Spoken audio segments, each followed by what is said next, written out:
Alright, good evening all. So today we are going to be talking about ASKA. It's a really fun survival, open world, Viking civilization builder.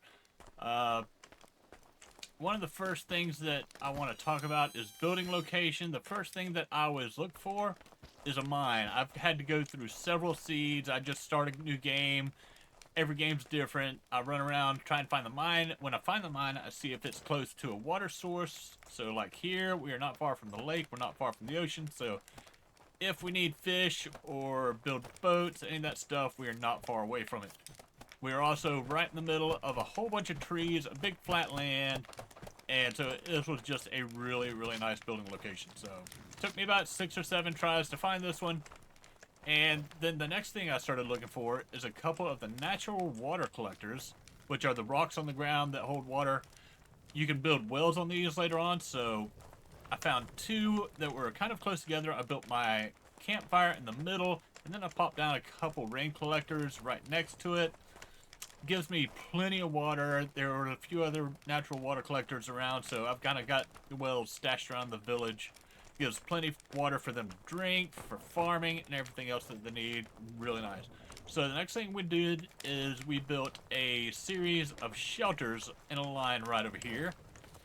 And the first 3 villagers I get, I leave them as builders. The reason I leave them as builders is because it is so much faster for you to leave them as builders, go out and chop trees, bust up rocks.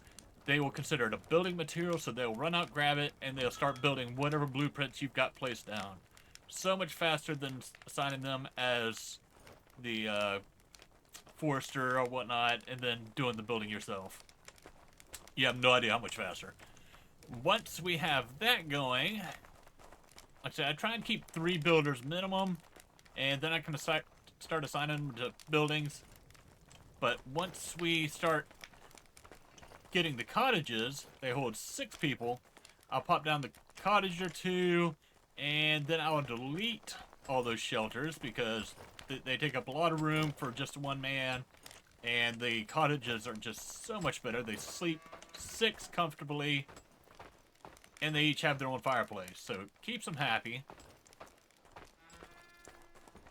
And then, of course, I'll build something else in its place. Actually, I think I had them over here, because I built these wooden altars. Just something to keep them a little happier. You will see from time to time they'll get angry about something.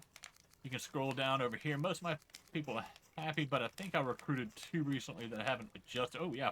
See, he's down to 5. He is close to leaving. So, his issue is work hours. We've got to change that. Even though he is slightly increasing, we got to do something here. So let's give him an extra leisure time instead of working. That should make him happy. And it's really easy to do. So yeah, very tired, should go home. As long as you're increasing, it doesn't matter what their score is. Just keep them increasing. Variety of food can help. One of the first buildings I always go for is the Gatherer's Shack, because they'll immediately go out gathering berries, mushrooms, just a variety of food.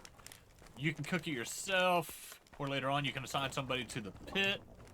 I always just cook it actually, I don't even cook it myself in the beginning. I just let them eat berries and stuff straight out of the shack, because there are other pressing needs that I have.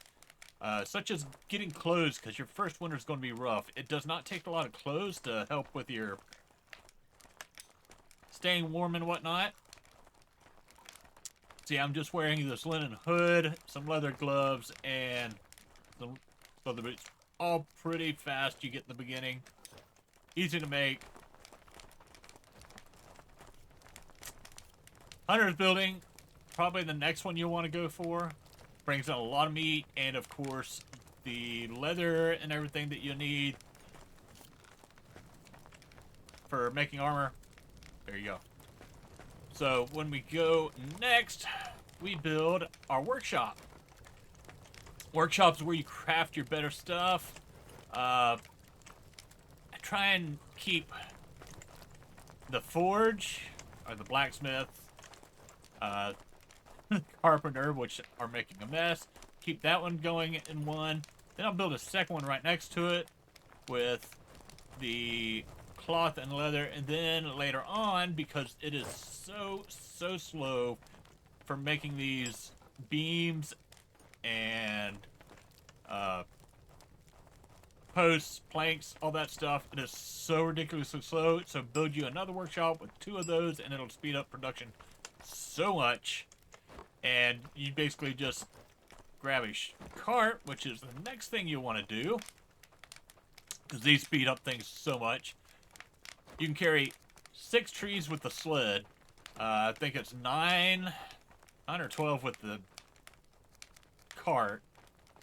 A whole bunch of different items based on their size. It speeds up things when you're out gathering so much.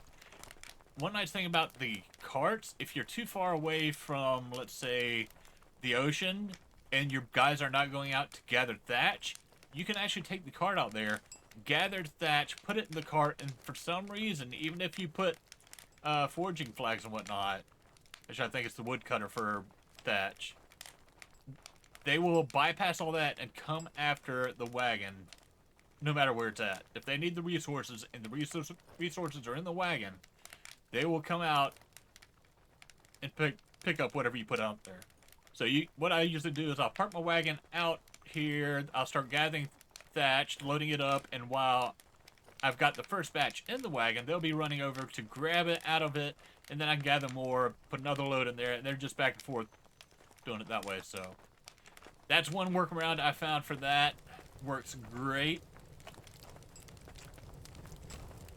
Let's see here. Fire. Your first winter is going to be rough, usually. Having a few campfires around keeps everybody warm, especially if you're going to have farms and such. Any place where your civilians are going to be standing around and working all day, you want a fire nearby.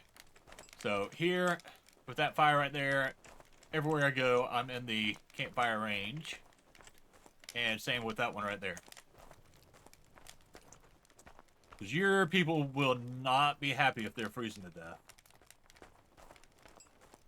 So one of the other nice things, but it's a little time consuming, is building a wall. You could initially build a wall around your starting area and then just have a secondary area and build a wall around that. It makes your people really happy, and if you build the spikes on it, it makes such a difference. It keeps the smokers away, and they are such a pain in the butt. I am constantly having them throw themselves at my fence. I mean, it's free food, but they're so annoying. They will come in, eat up all your food. Really annoying. So one of the tips that I recently found is once you have completely mined out the mine, you can take the crawler resources, the sacks, and you can make explosives. You place the explosives inside, anywhere where you might have seen the walls that you had to break through initially. If you place them around there, it will cause a cave-in, and you can remine those walls. It does not reset everything in here. The crawler resources, the egg sacs and everything, they respawn, which is why there's just an overflow of stuff here. But this is my, what is it, day 58 village. I've still got to upgrade my walls. The next level is the plank wall, but that requires the hefty resources. So that'll take a little bit. I've got to train some people in the barracks, some archers to man my watchtowers. I've got really nice watchtowers. Got our religious people.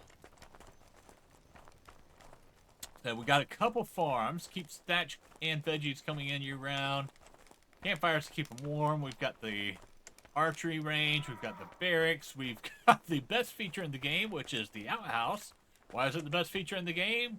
Because in 3, 2, 1, poop. Best feature in the game.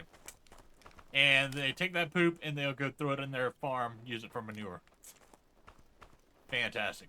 Warehouses. Lots of warehouses. I've got 3 expanded warehouses, and I'm considering a 4th just because I don't care how big your warehouses are, they're going to fill it up. I mean, tools, ammo, supplies, just constant, non-stop. And of course, if you have to assign people to these warehouses, and they'll go out and gather water and whatnot to fill it up. Longhouses, I'm give and take on them. The nice thing about them is you can put one fireplace and it's heating the house for 20 people. The problem is I can fit 6 people in here, but this takes up enough room for 3. So 18 people using tier 1 materials, 20 people using tier 2 materials. So is that fireplace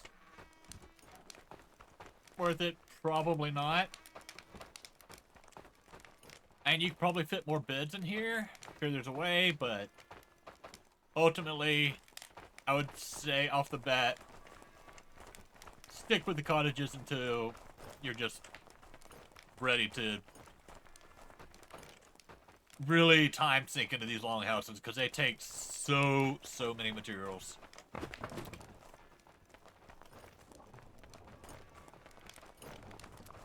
But that's my village so far. We've got it mostly upgraded. So my fence and my gates, they're going to be the next big upgrade. I hope this has helped. If y'all have any questions, feel free to ask in the comments. And of course, please leave a follow. It all helps. And I will see y'all next time. I'm out of here. Peace.